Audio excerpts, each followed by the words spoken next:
부활하신 주님을 찬양하며 이 자리에 나오신 여러분 위에 하나님의 크신 은혜와 복이 임하시기를 주님의 이름으로 축원합니다. 오늘 함께 나눌 말씀의 제목은 그리스도의 부활입니다. 예수님 당시에 그 기독교는 크게 세 단계를 거쳐서 발전했다고 볼 수 있습니다. 처음 예수님 생전에 있었던 성장기가 있었습니다.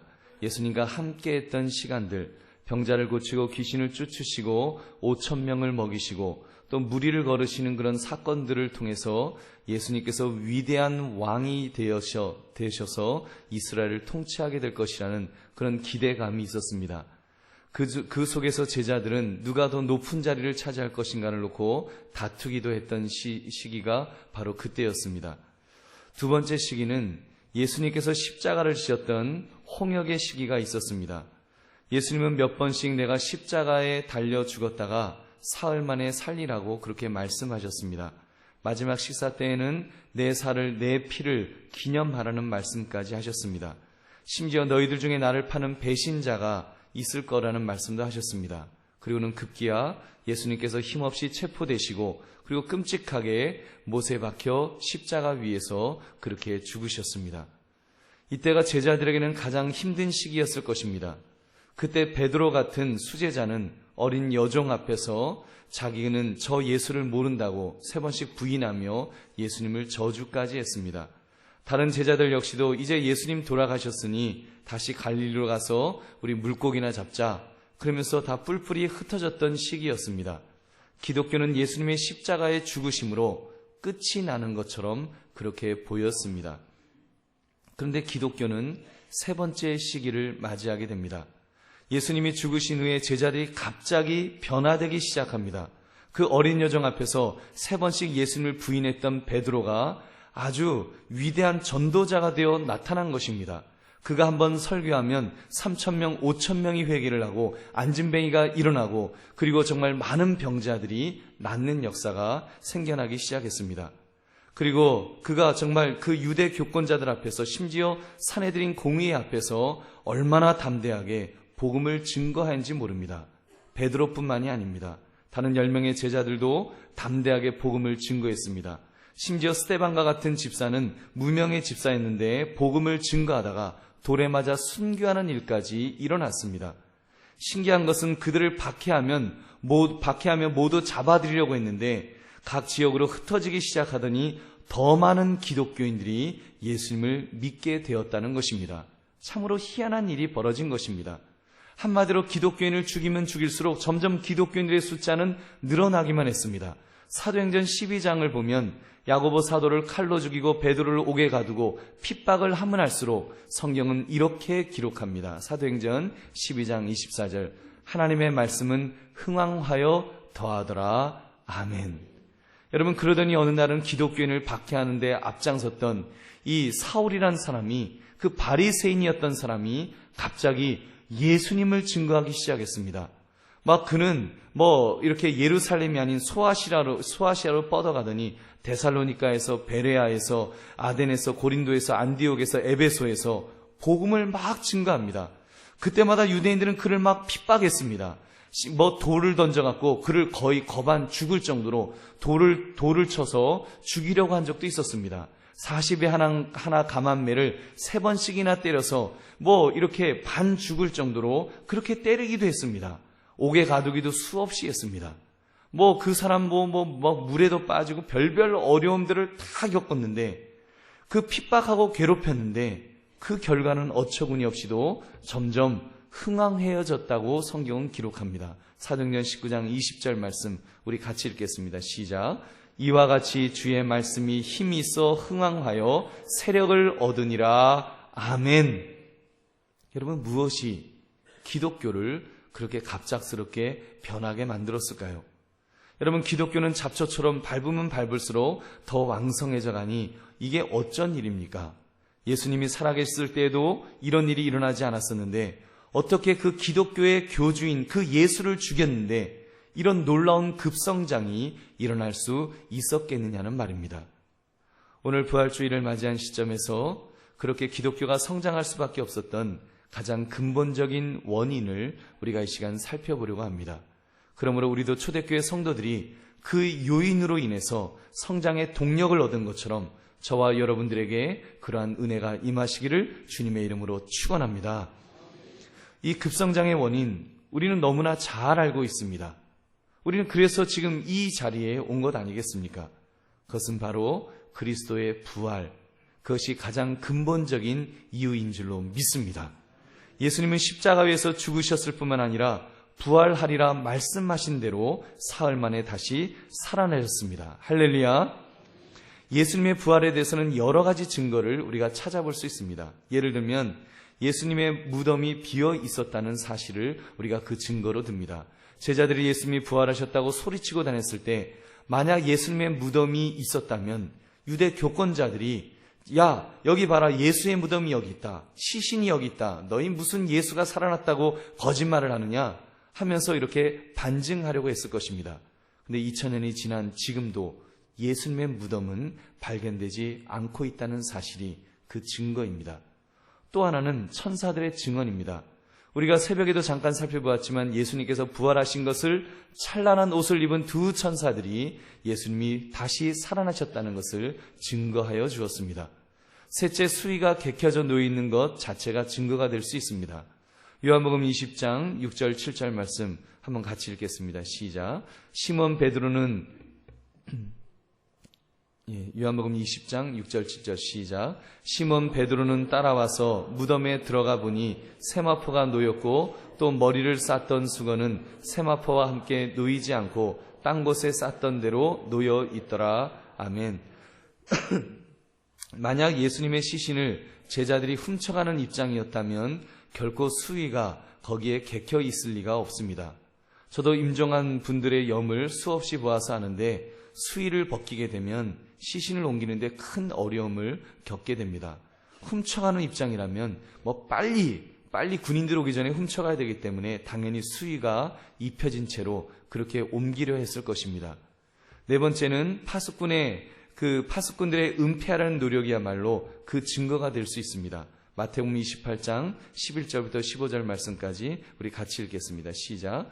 여자들이 갈 때 경비병 중 몇이 성에 들어가 모든 된 일을 대제장들에게 알리니 그들이 장로들과 함께 모여 의논하고 군인들에게 돈을 많이 주며 이르되 너희는 말하기를 그의 제자들이 밤에 가서 우리가 잘 때에 그를 도둑질하여 갔다 하라.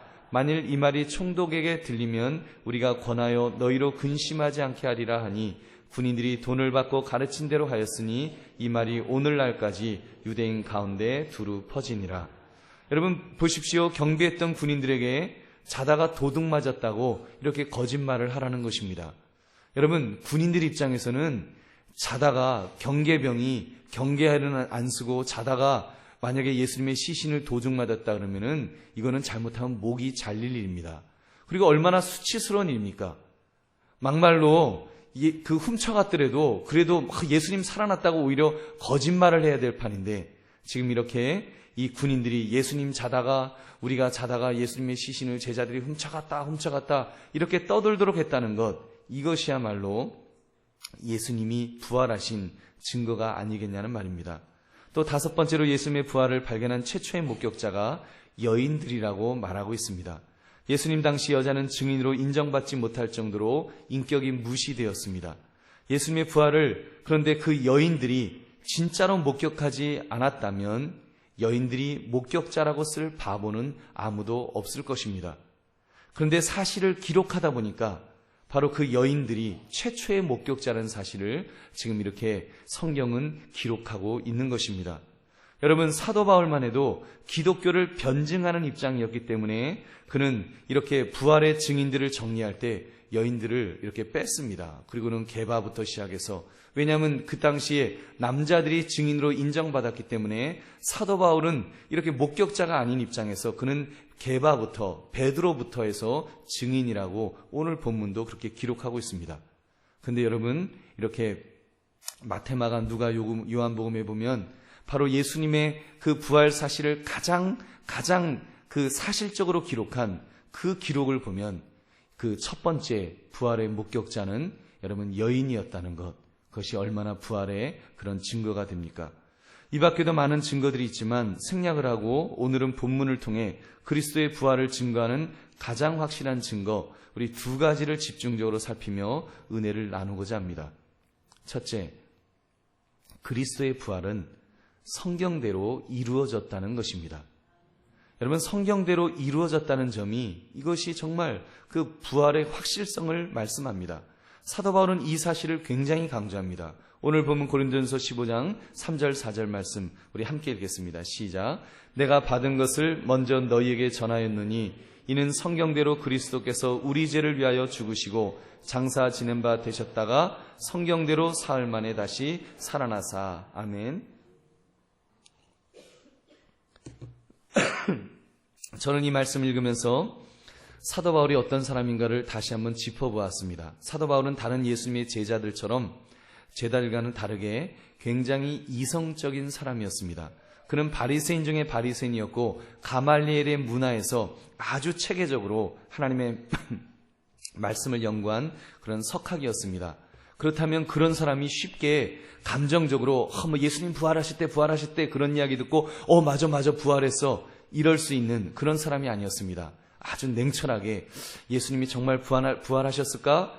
충분히 생각하고 그리고 판단하고 그렇게 믿었을 그럴 만한 사람이라는 것입니다.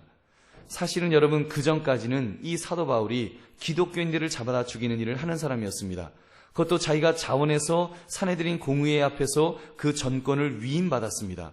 소위 기독교인 사냥을 하는 사냥꾼이 된 것입니다. 여러분이 잘 아시는 스데반 집사를 돌로 쳐 죽일 때 사람들의 옷을 맡았다는 말은 주동인물이 되어서 돌로 쳐 죽이도록 그렇게 앞장섰다는 것을 의미합니다. 그런 사도 바울이 다메섹 도상에서 예수님을 만났습니다. 갑자기 그 앞에 빛이 둘러 비추면서 사울아 사울아 내가 어찌하여 나를 박해하느냐, 이런 책망의 음성이 들렸습니다. 주여 누구십니까? 질문했습니다. 그때 예수님 하신 말씀이 내가 박해하는 예수다라고, 예수님께서 부활하신 예수님, 십자가에서 죽으셨다가 부활하신 예수님께서 바로 이 사도 바울을 만나 주셨습니다. 그리고는 예수님께서 그를 준비시키는데 그가 눈이 멀어서 앞도 보지 못한 채 아나니아를 만나 성령 충만을 경험하기 전까지 음식도 먹지 못하고 혼란스러운 시간을 그는 보내야만 했습니다. 제가 만약 사도 바울이었다고 한다면 상당히 혼란스러웠을 것 같습니다. 내가 분명 부활하신 예수님을 만나기는 했는데 십자가에서 죽었던 사람을 내가 만났다는 사실, 이걸 내가 믿어야 돼? 여러분, 사도 바울 스스로에게 그런 질문이 안 생겼을까요? 빛이 번쩍하더니 부활하신 예수님을 만나기는 만났는데 이게 시간이 조금씩 지나면서 이게 뭔가 내가 홀렸나? 여러분, 그런 생각 가지지 않겠습니까?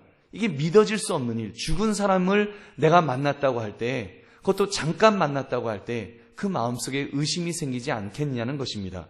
내가 귀신이 홀렸었지 어떻게 죽었던 사람이 다시 살아날 수가 있느냐? 내가 어떻게 그런 죽었던 사람을 내가 어떻게 만날 수가 있느냐? 여러분, 그런 마음이 들지 않았을까요? 저는 제자들도 마찬가지였다고 생각합니다. 자기들이 부활하신 예수님을 만나기는 했지만 정말 자기들이 본 것이 맞을까라는 의구심이 생기지 않았을까요?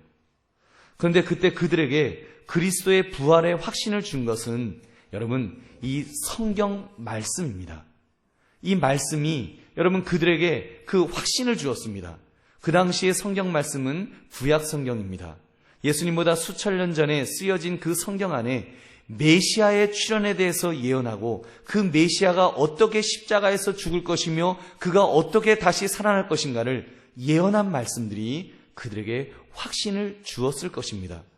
여러분, 엄밀히 말하면 예수님이 죽으셨다가 살아났다는 사실, 이것만이 중요한 것은 아닙니다. 실상 해외 토픽을 보면 가끔 생명이 끊어졌다가 며칠 만에 살아났다는 그런 보도들을 우리는 접하기도 합니다. 실제로 어떤 분은 관 메고 나가는데 관에서 쾅쾅쾅쾅 소리가 나서 깜짝 놀라서 열어봤더니 고인이 된 그분이 벌떡 일어나갖고 이렇게 살아났다는 그런 이야기들도 우리는 들어봤을 것입니다. 그러므로 무엇이 중요한가? 예수님의 부활은 내가 죽었다가 사흘 만에 다시 살아나리라, 이 약속대로 살아나신 것이 중요한 줄 믿으시기 바랍니다. 예수님은 약속대로 그렇게 하셨습니다. 마가복음 8장 31절 말씀 우리 같이 읽겠습니다. 시작. 인자가 많은 고난을 받고 장로들과 대제사장들과 서기관들에게 버림받아 죽임을 당하고 사흘 만에 살아나야 할 것을 비로소 그들에게 가르치시되 아멘. 마태복음 12장 40절을 보면 요나가 밤낮 사흘 동안 큰 물고기 뱃속에 있었던 것 같이 인자도 밤낮 사흘 동안 땅속에 있으리라. 여러분, 예수님의 말씀입니다. 예수님은 이렇게 말씀하시고 이렇게 약속대로 살아나셨습니다. 그리고 이것조차도 구약에서 이미 예언되었던 것을 성경은 말씀하고 있습니다. 시편 16편 10절 말씀 우리 같이 읽겠습니다. 시작. 이는 주께서 내 영혼을 수월에 버리지 아니하시며 주의 거룩한 자를 멸망시키지 않으실 것임이니이다. 아멘. 수월에 버리지 않는다는 말씀은 그 지옥에 버려두지 않으신다는 말씀입니다. 예수님이 사망 권세를 이기시고 다시 살아났을 때 제자들에게, 여러분, 제자들이 이런 말씀을 읽으면서 얼마나 놀랬을까요? 맞구나. 예수님이 이 말씀을 염두에 두고 내가 다시 살아나리라고 말씀하셨고 그 말씀하신 대로 그렇게 살아나셨구나. 그들은 깨달았을 것입니다. 예수님의 제자들도 그렇고 오늘 본문의 사도 바울도 그렇고 구약 성경을 한 구절 한 구절 짚어보면 볼수록 막 전율하였을 것입니다. 사도 요한은 요한복음에서 그 사실을 예수님이 십자가 처형을 당하실 때 벌어졌던 아주 사소한 일까지도 기록하면서 성경을 그대로 응하게 했다라고 그는 그렇게 기록하고 있습니다. 군인들이 예수님의 속옷까지 취하여 서로 제비를 뽑았습니다. 그것은 예수님께서 죽으시면서 기획하거나 의도하실 수 있는 것이 전혀 아니었습니다. 엿장수가 그 가위를 몇 번 칠지는 엿장수 마음이듯이 군인들 마음입니다. 자기들이 나누고 싶으면 나누고 자기들이 태워버리고 싶으면 태워버리고 찢어버리고 싶으면 찢어버리는 것이 그들 군인들의 마음이었습니다. 근데 예수님이 십자가를 지셨을 때 어떤 일이 벌어졌습니까? 요한복음 19장 24절 말씀 함께 읽겠습니다. 시작. 군인들이 서로 말하되 이것을 찢지 말고 누가 얻나 제비 뽑자 하니 이는 성경에 그들이 내 옷을 나누고 내 옷을 제비 뽑나이다 한 것을 응하게 하려 함이러라. 군인들은 이런 일을 하고 아멘. 시편 22편 18절 말씀 내 겉옷을 나누며 속옷을 제비 뽑나이다. 여러분, 바로 그 말씀이 그대로 예수님에게 응하여진 것입니다. 이어지는 말씀이 십자가에 달린 사형수를 빨리 죽게 하기 위해서 다리를 꺾어버리는데 예수님은 이미 임종하셨기 때문에 다리를 꺾지 않았다는 사실을 기록합니다. 물론 예수님 양쪽에 있던 강도들은 다리가 모두 꺾였습니다. 왜냐하면 그들은 아직 죽지 않았기 때문이었습니다. 그러나 예수님은 죽으셨습니다. 그 죽은 것을 확인하기 위해서 다리를 꺾는 대신에 창으로 옆구리를 찔렀습니다. 그냥 예수님 죽으신 모습을 사실적으로 이렇게 기록하면서, 여러분, 이 기록에 대해서 요한 사도는 무엇이라고 이렇게 말합니까?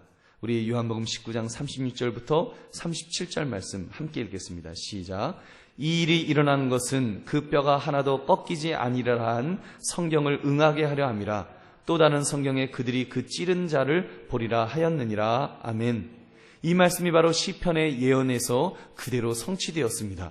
시편 34편 20절 말씀 그의 모든 뼈를 보호하시며 그 중에서 하나도 꺾이지 아니하도다. 여러분 얼마나 신기해요. 스가랴 12장 10절 말씀 내가 다윗의 집과 예루살렘 주인에게 은총과 강구하는 심령을 부어주리니 그들이 그 찌른 바 그를 바라보고 그를 위하여 애통하기를 독자를 위하여 애통하듯 하며 그를 위하여 통곡하기를 장자를 위하여 통곡하듯 하리로다. 아멘. 바로 예수님 말씀하는 거 아니에요. 예수님에 대해서 말씀하면서 그들이 그 찌른 바 그를 바라보고, 이렇게 구약에서 예언대로 그 일이 그대로 실현되었습니다. 여러분, 제자들이 이렇게 말씀들이 실현되는 것을 볼 때 얼마나 전율하였을까요? 사도 바울이 그 해박한 구약 성경의 지식을 가지고 예수님이 하셨던 말씀을 그가 그 후에 들었을 때, 예수님께서 어떻게 죽으셨는지를 이야기를 들었을 때 그가 얼마나 전율하였을까요? 아니, 구약에서 예언하는 바로 그 메시아, 바로 하나님의 아들이 이분이셨구나. 예수님이셨구나. 그 예수님이 다시 살아나셨구나. 당연하지. 내가 만난 그 예수님, 죽은 자가 살아나신 것 당연한 거야. 왜냐하면 그분은 하나님의 아들이시기 때문이다. 여러분, 바울의 마음속에 그 확신이 들어가지 않았겠냐는 것입니다. 그전에는 예수님께서 말씀을 하셔도 제자들이 건성으로 들었습니다. 건성건성 들었어요. 그런데 그래서 내가 다시 죽으리라 그러면 무슨 말이에요? 예수님을 왜 죽습니까? 내가 칼로 할 거예요. 이런 소리나 하고 아주 예수님의 말씀을 제대로 못 들었습니다. 내가 다시 부활하리라 말씀하셨지만 제자들은 기억도 못했어요. 왜냐하면 제대로 듣지 않았기 때문입니다. 근데 그들이 예수님께서 다시 살아나신 것을 목격하였을 때, 그리고 예수님을 만나 함께 하였을 때 그들의 믿음은 어마어마하게 자라났을 것입니다. 더구나 마가의 다락방을 통해서 성령 충만의 은혜를 체험하게 되면서 그들의 눈은 확 하고 열렸습니다. 확 하고 열려서 이제 성경 말씀, 예언의 말씀들을 읽을 때마다 막 하나님의 말씀이 퍽퍽 튀어오르는 것입니다. 아니, 이 말씀도 예수님을 예언했던 거구나. 이 말씀도 하나님의 아들을 예언한 것이구나. 이 말씀도 예언한 건데 이것을 다 이루게 되었구나. 예수님께서 다 이루셨구나. 십자가에서 죽으시면서 다 이루어주셨구나. 그것이 깨달아질 때마다 제자들이 얼마나 놀랬을까요? 저는 그런 상상을 해봅니다. 제자들이 자기들끼리 모여서 성경을 공부하다가 아마도 성경을 서로 부둥켜 안고 엉엉 울면서 울었을 것입니다. 아무개야, 베드로 형님, 안드레야, 요하나, 그러면서 우리가 3년 동안 모셨던 바로 그 예수님이 진짜 하나님의 아들이셨구나. 그들이 얼마나 놀랐을까요? 그 하나님의 아들이 내 더러운 발을 씻겨주셨어. 그 하나님의 아들이 내 발까지 씻겨주시면서 나를 섬기셨다. 그 이야기하면서 그들은 막 감격의 눈물을 흘렸을 것입니다. 그들은 매년 부활절을, 이 부활주일이 될 때마다 그들은 얼마나 감격했을까요? 우리가 모셨던 바로 그 예수가 하나님의 아들이셨다. 그래서 그들은 너무 좋아서 감격 속에 이 부활주일을 보냈음에 틀림없습니다. 여러분, 그렇기 때문에 그리스도의 부활은 제자들의 변화를 통해서 다시 한번 확인되는 것입니다. 제자들에게서 변한 것입니다. 지금 말씀드린 이 확신이 없었다면, 성경의 예언된 대로 응하여졌다고 하는 이 확신이 없었다면 그들 제자들이 그렇게 변화될 수가 있었을까요? 생각해 보십시오. 만약 여러분이 예수님을 3년간 따라다녔던 제자라고 한다면, 나는 하나님의 아들이다, 내가 죽은 후에 사흘 만에 다시 살아나리라, 이런 약속을 잔뜩 하신 예수님께서 십자가에서 죽으시더니 아무 소식이 없는 것입니다. 살아나지 않으신 거예요. 그냥 죽어버리셨습니다. 여러분, 그러면 여러분의 마음이 어떠할 것 같습니까? 차라리 예수님이 생전에 말씀하실 때, 자, 제자들아, 내가 이제 얼마 있으면은 내가 십자가에서 죽게 될 것이다, 여기까지만 이야기를 하셨더라면 차라리 좋지 않았을까요? 그랬으면 예수님을 따라다녔던 의리를 생각해서라도, 그리고 또 예수님이 말씀하신 좋은 정신, 그 섬기는 정신, 사랑했던 그 모습들을 통해서, 자, 우리 예수님은 돌아가셨지만 우리 예수님의 정신, 사랑의 정신을 우리 가지고 살아가자, 좀 이렇게 이야기라도 할 수 있지 않았을까요? 그런데 하필이면 예수님이 내가 죽었다가 사흘 만에 다시 살아나리라 말씀을 하셨습니다. 그리고는 죽어버리신 거예요. 살아나지 않으신 거예요. 그러면 여러분, 우리 마음이 어떨 것 같아요? 얼마나 실망이 되겠어요? 그 예수님 말씀하신 거는 멀쩡하니 말씀하셨는데 왜 이렇게 정신없는 말씀을 하셨대? 아이고, 그 예수님 정신병자였나 보다. 내가 어쩌다가 정신병자를 잘못 쫓아다니나 보다. 후회하는 마음이 생기지 않았을까요? 여러분, 그런 거짓말쟁이, 그 살아나지도 못할 거를 내가 살아내라 말해놓고 돌아가셔버린 그분을 위해서 여러분, 제자들이 그렇게 갑작스럽게 변화될 수가 있을까요? 돌아가시는 순간에도 무서워서 뿔뿔이 흩어졌던 제자들이 담대한 복음의 전도자가 되어서 예수님 다 돌아가시고 이제는 살아나지도 않으셨는데, 그런 예수님을 위해서, 여러분, 예수님은 부활하셨습니다, 다시 살아나셨습니다, 믿어라 하면서 전하는 자가 될 수 있었겠냐는 말입니다. 더군다나 그들의 그 능력이, 막 안진뱅이가 일어나고 죽은 그 막 병자들이 고쳐지는 그 역사가 어떻게 어디에서 힘이 나서 그런 일이 일어났겠냐는 말입니다. 여러분, 실제로도 보면은요, 그렇게 사이비 교주들이 가끔 그런 말을 했어요. 내가 죽었다가 살아나리라. 그리고 농약병을 딱 갖다 놓고 자기를 따르는 추종자들 앞에 앉혀놓고 이야기를 합니다. 내가 이 농약병을 먹으면 죽을 텐데 사흘 후에 살아나리라. 그리고 농약병을 벌컥벌컥 마셨어요. 근데 지금까지 깨어나지 못했습니다. 그리고는 그 교주와 함께 그 사이비 그 종교도 이제 사라져버렸습니다. 여러분, 더구나 사도 바울 같은 사람, 예수 믿는 사람을 핍박하던 사람이었는데 갑자기 그 예수님을 증거하는 사도가 되었다는 것은 아무 것으로도 설명될 수가 없습니다. 딱 하나, 돌아가신 예수님이 다시 부활하셔서 그 사도 바울을 만나주지 않으셨다면 그가 어떻게 예수님을 증거하는 그 증거자가, 전도자가 될 수가 있었겠냐는 말입니다. 여러분, 입장을 바꿔놓고 생각하면 그 당연한 것 아닙니까? 자기들이 따라다녔던 예수께서 사흘 만에 부활하려 공언하신 대로 십자가에서 죽으시고 다시 살아나셨을 때, 다시 살아나셨기 때문에 그들의 마음이 뜨거워져서 복음을 증거하지 않았겠습니까? 이 사도 바울도 마찬가지지요. 그렇게 자기가 그 핍박했던 예수님이 살아나셔갖고 너가 박해하는 예수가 나다라고 예수님 만나주셨을 때, 그 예수님을 어떤 모습으로 만난지 모르지만 부활하신 예수님을 만났기 때문에 그의 삶이 완전히 바뀐 것입니다. 더군다나 성령께서 그들의 마음에 감동을 주실 때 구약의 말씀이, 예수님께서 하셨던 말씀들이 다 생각나기 시작했습니다. 다 깨달아 알아지기 시작했습니다. 성령께서 더 설명을 해주신 거예요. 그러니까 그 예수님이 바로 살아나셨구나, 하나님의 아들이시구나, 그 확신이 생겼기 때문에 여러분, 그들의 삶이 변화되게 된 것입니다. 그 충격이 있었기에 제자들이 목숨을 걸며 복음을 전한 것입니다. 베드로와 같이 한때는 허풍쟁이요 겁쟁이였던 사람이 사내들인 공의 앞에서 너희들이 십자가에서 죽인 예수가 다시 살아났다고 그렇게 증거하는 전도자가 되었던 것입니다.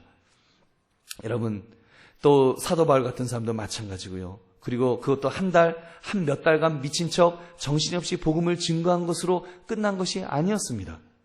그 제자들은 한 사람같이 순교할 때까지, 죽을 때까지 복음을 전하였습니다.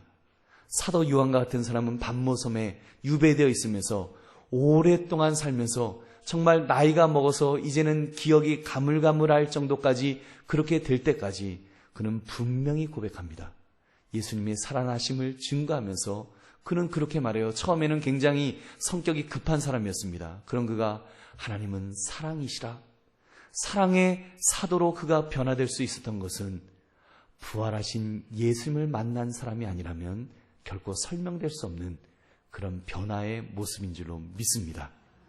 사랑하는 성도들이요, 그러므로 제자들이 그렇게 극적으로 변한 것처럼 저와 여러분도 부활하신 예수님을 만나서 놀라운 변화를 체험하시기를 주님의 이름으로 축원합니다. 그것이 바로 세 번째, 그리스도의 부활은 모두에게 이제 전파되어야 한다는 것입니다. 사도 바울은 분명히 말씀합니다. 부활하신 예수님을 베드로에게, 12 제자들에게, 500의 형제에게, 야고보에게, 모든 사도에게, 그리고 만삭되어 난 자 같은 자기에게 보이셨다라고 그렇게 말하면서 그 놀라운 사실을 전파하여 믿게 했다는 것을 말합니다. 오늘 본문 2절 뒤인 고린도서 15장 11절 말씀 함께 읽겠습니다. 시작. 그러므로 나나 그들이나 이같이 전파하매 너희도 이같이 믿었느니라. 아멘. 제자들이, 특히 사도 바울이 이같이 전파하였기 때문에, 예수님의 다시 살아나심을 전파했기 때문에 많은 사람들이 믿게 되었다고 말씀합니다. 여러분, 그렇다면 우리는 어떻게 살아야 되겠습니까? 우리가 직접 부활하신 주님을 만난 것은 아닙니다. 베드로처럼 사도 바울처럼 직접 뵙지는 못하였습니다. 그러나 그러면 좀 어떻습니까? 우리가 주님을 직접 만나지 못했으면 어떻습니까? 예수님의 제자 중 도마 같은 사람, 자기는 예수님의 손과 발에 박힌 못자국을 만져보기 전에는 못 믿겠다 그랬습니다. 물론 우리 예수님께서 그런 도마에게 찾아오셨습니다. 그리고는 내 손가락을 이리 내밀어 내 손에다 한번 넣어봐라, 허리에다가 너 손을 넣어서 창자국을 만져보라고 예수님 그렇게 허락해 주셨습니다. 그렇게 해서라도 믿음 없는 자가 되지 말고 믿는 자가 되라고 말씀하십니다. 그러면서 주님께서 이렇게 말씀하셨습니다. 요한복음 20장 29절 말씀 우리 같이 읽어보겠습니다. 시작. 예수께서 이르시되 너는 나를 본고로 믿느냐? 보지 못하고 믿는 자들은 복되도다 하시니라. 아멘. 보지 못하고 믿는 자, 보지 못하고 믿는 자. 여러분, 바로 저와 여러분을 지칭하는 것 아니겠습니까? 우리 예수님은 이미 2000년 전에 우리를 기억하시면서 우리를 기대하시면서 이 말씀을 하신 것입니다. 여러분, 도마에게 말씀하시면서 너는 본고로 믿느냐? 보지 못하고 믿는 자는 더 복되도다. 여러분, 우리가 복된 자인 줄로 믿습니다. 여러분, 우리가 믿는 것 같지만, 내가 믿는 것 같지만요, 내가 가지고 있는 이 믿음, 이 자리에 여러분 부활의 주님을 찬양하며 나오실 수 있는 여러분의 발걸음을 가지게 한 그 믿음 여러분이 만든 것 아닙니다. 여러분이 결정한 것 아닙니다. 여러분, 하나님께서 여러분에게 믿음을 주신 줄 믿으시기 바랍니다. 여러분, 베드로가 예수님을 향해서 기가 막힌 신앙 고백을 했습니다. 주는 그리스도시요 살아계신 하나님의 아들이십니다. 이 말을요, 예수님 십자가에 돌아가시기 전에 이미 그런 기특한 고백을 했습니다. 그때 예수님께서 분명히 말씀하셨습니다. 마태복음 16장 17절 말씀. 예수께서 대답하여 이르시되 바요나 시몬아 내가 복이 있도다. 이를 내게 알게 한 이는 혈육이 아니요 하늘에 계신 내 아버지이시니라. 아멘. 베드로에게 그 믿음을 갖게 하신 분이 하나님 아버지라고 말씀합니다. 그렇다면 여러분, 우리 속에 있는 이 믿음도 우리 하나님 아버지께서 저와 여러분에게 주신 줄로 믿습니다. 그래서 믿음은 은혜입니다. 믿음은 선물입니다. 믿음은 놀라운 하나님이 우리에게 주신 축복인 줄 여러분 믿으시기 바랍니다. 그러므로 우리도 제자들처럼 이제 뛰어나갑시다. 여러분, 들어야 믿을 수 있습니다. 사람들이 들어야 믿을 수 있습니다. 그리고 그런데 전파하는 자가 없다면 어떻게 복음을 들을 수가 있겠습니까? 듣지 못하는데 어떻게 믿음의 사람들이 될 수가 있겠습니까? 그렇다면 여러분, 이 일, 예수님이 하나님의 아들이란 사실, 예수님이 죽음을 깨치시고 예수님이 부활하셨다는 이 사실을 여러분, 누가 이 복음을 증거하겠습니까? 바로 그 믿음 있는 저와 여러분이 이 일을 감당해야 될 줄 믿으시기 바랍니다. 여러분, 우리 예수님 살아나셨느라고 우리가 말해야 됩니다. 예수님 믿으면 죽는 것으로 끝나지 않고 영원한 생명이 있다고 바로 저와 여러분이 말해야 하는 것입니다. 이 사명을 하나님께서 우리에게 주셨습니다. 우리에게 믿음을 주실 때는 그거 감당하라고 우리에게 믿음을 주신 것입니다. 여러분, 만약에 그렇지 않다면 우리 하나님께서 우리를 바로 천국으로 불러가셨을 것입니다. 제일 좋을 때, 믿음이 제일 좋은 그 순간에 그냥 천국 가서 같이 살자, 하나님 그러셨을 거예요. 근데 우리 하나님께서 우리를 그렇게 하지 아니하시고 우리에게 분명히 믿음을 주신 다음에 우리를 지금까지 이 땅에 남겨놓으신 것은 여러분, 예수님의 부활의 소식을 누군가에게 증거하라고 예수님은 이 땅에 우리를 남겨놓으신 줄로 믿습니다.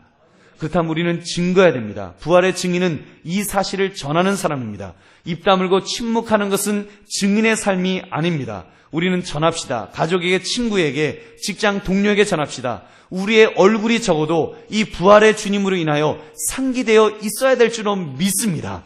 여러분, 장례식에 있는 사람 같은 얼굴로 여러분 다니지 마십시오. 특별히 여러분 주일 예배를 마치시고 집에 가시면 거울을 보시기 바랍니다. 그리고 월요일 날 이제 부활주의를 맞이한, 부활주의를 지낸 우리들이 이제 월요일을 맞이해서 직장으로 갈 때, 또 가족 식구들을 만날 때 여러분 아침에 제일 먼저 거울을 보시기를 부탁드립니다. 얼굴을 보시고 내 얼굴이 장례식장에 간 그런 얼굴로 있으면 여러분 하나님 앞에 회개하십시오. 내가 어떻게 부활의 주님을 만났는데, 부활의 주님의 그 은혜가 있는데, 그 믿음이 있는데 내 모습이 어떻게 장례식장에 있는 것 같은가?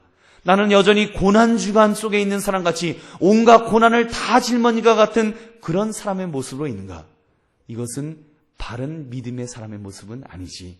그리고 주님 앞에 회개하시고 주여 나에게 부활의 신앙을 허락하여 주시옵소서, 부활의 감격을 내게 허락하여 주시옵소서, 부활의 능력을 나에게 허락하여 주시옵소서. 내가 지금 삶이 힘들고 어렵다고 할지라도, 내가 질병으로 고통 속에 있다고 할지라도, 얼굴이 찡그러질 수뿐이 없는 아픔이 있다고 할지라도 주여 부활의 능력을 인해서 주님 기뻐하는 모습이 있게 하여 주시옵소서. 내 영혼 기쁜 곳에서는 기쁨이 넘치게 하여 주시옵소서. 평안이 있게 하여 주시옵소서. 그것이 내 모습을 통해서, 내 얼굴을 통해서, 내 삶의 태도를 통해서 증거되게 해달라고 여러분 주 앞에 기도하시면서 하루를 시작하시기를 바랍니다.